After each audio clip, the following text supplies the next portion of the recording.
सनातन पे अगर कोई आँच आए तो बर्दाश्त ना करें, घर में ना घुसें, बराबर लड़ाई झगड़ा करें। ये संदेश दे रहा हूँ सनातनियों को। और कुंभ मेले में ज़्यादा से ज़्यादा संख्या में पधार कर इस लाभ के जो है भागी बने और दिखाएं दूसरे धर्म वालों को कि हम कितने अपने धर्म को चाहने वाले हैं।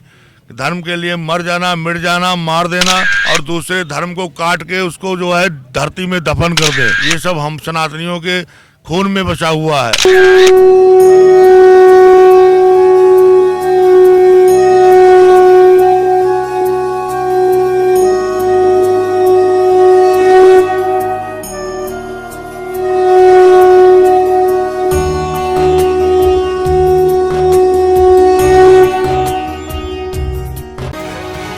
महाकुंभ में साधुओं के अलग अलग रूप हमने आपको दिखाए। अलग अलग पंथ, अलग अलग मठ, अलग अलग संप्रदाय के मान्यता वाले साधु यहाँ पहुँचे हैं धूमधाम से। अगर महाकुंभ में राजा महाराजा कोई है, किसी के दर्शन के लिए यहाँ पर पहुँचता है तो वो है साधु संत। पूरे देश भर से साधु संत यहाँ पहुँचे हैं और अभी पहुँच रहे हैं, क्योंकि अभी भी 13 तारीख को महाकुंभ का आगाज़ होने जा रहा है। अगर साधुओं की बात करें तो उसमें जो नागा साधु होते हैं उनका महत्व तो सबसे पहले है। शाही स्नान, चाहे शाही स्नान की बात कर ले या फिर जो लोग दर्शन प्राप्त करना चाहते हैं, सबसे पहले लोग आशीर्वाद श्रद्धालु यहाँ लेने पहुँचते हैं तो वो नागा साधुओं का लेने पहुँचते हैं, क्योंकि ऐसा माना जाता है इनका आशीर्वाद सीधे फलता है, इसलिए श्रद्धालु इनका आशीर्वाद लेते हैं। नागा साधु क्या है, नागा साधु की जो परंपरा है, ये कैसे बनते हैं, इनके बारे में आज हम हमारे साथ नागा साधु जुड़े हैं, इनसे जानने की कोशिश करेंगे। महाराज जी, सबसे पहले आपका स्वागत है। मंगल हो, जय गंगे माँ। महाराज जी, आपके नाम के साथ में शुरुआत करेंगे। आपके पंथ जहाँ से आप आते हैं थोड़ा उसके बारे में जानकारी दे दें, उसके बाद फिर हम नागा साधु ये जो परंपरा है कैसे निभाई जाती है, इन सब बारे में आगे बात करेंगे। सबसे पहले आप अपना नाम बता दें।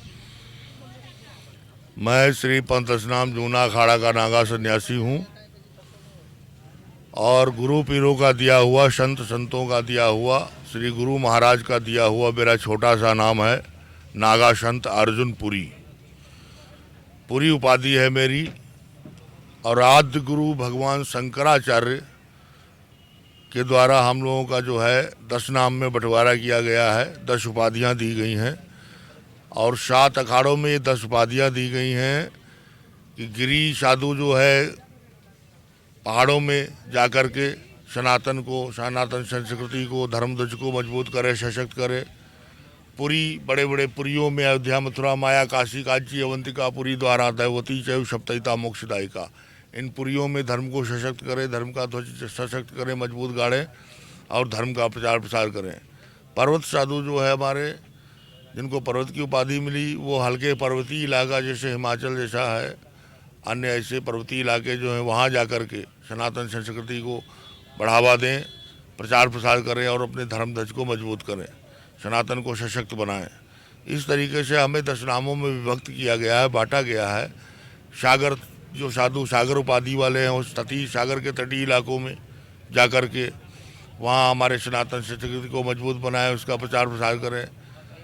और वन साधु होते हैं, अरण्य होते हैं, तो अरण्य मतलब घोर जंगल जो है, घोर जंगल में जाकर के वहाँ के आदिवासी और जितनी पिछड़ा वर्ग है उसको सनातन संस्कृति के बारे में जानकारी दें, सनातन संस्कृति को मजबूत बनाएं, वहाँ भगवान का, धर्म का, सत्य का प्रचार प्रसार करें।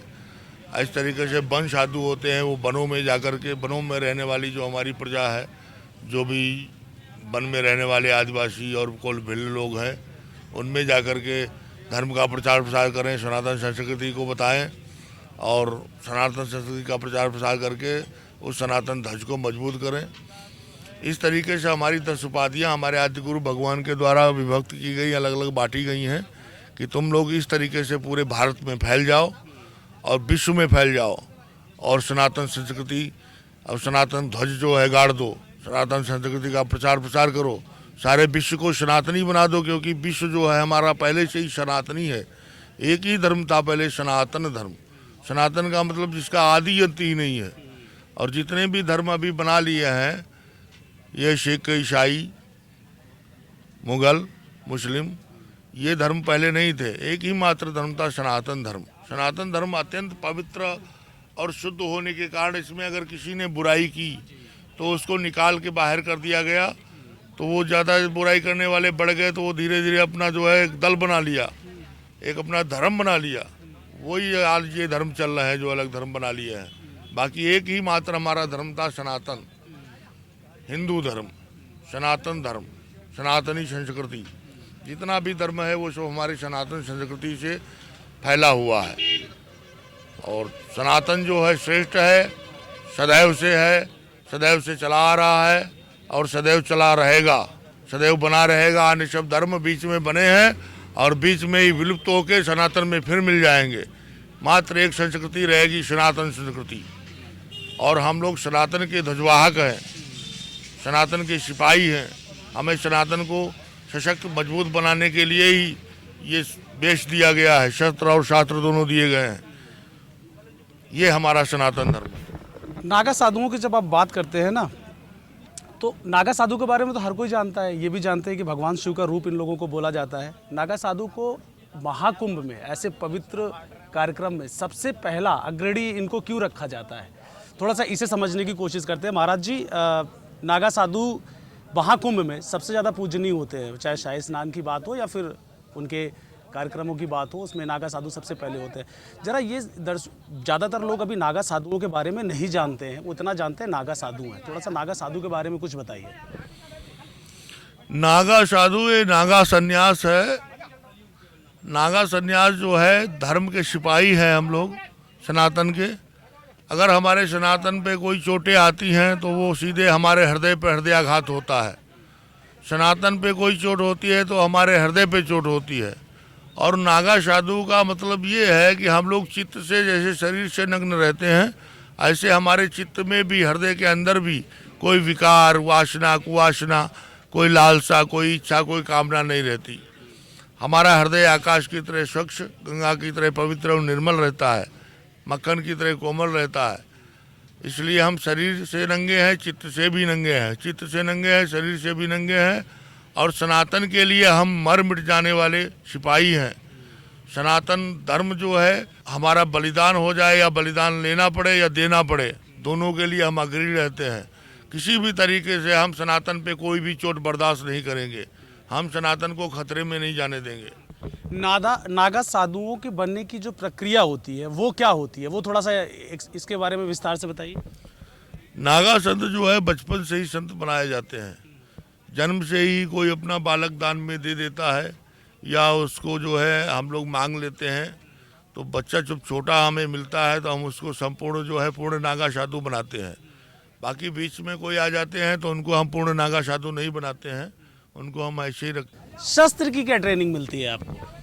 शास्त्र की भी ट्रेनिंग है, भाला चलाने की, त्रिशूल चलाने की, तलवार चलाने की, फरसा चलाने की, और यहाँ तक कि अगर धर्म पे कोई आँच आई तो बंदूक भी चलाने की ट्रेनिंग है हमारे पास।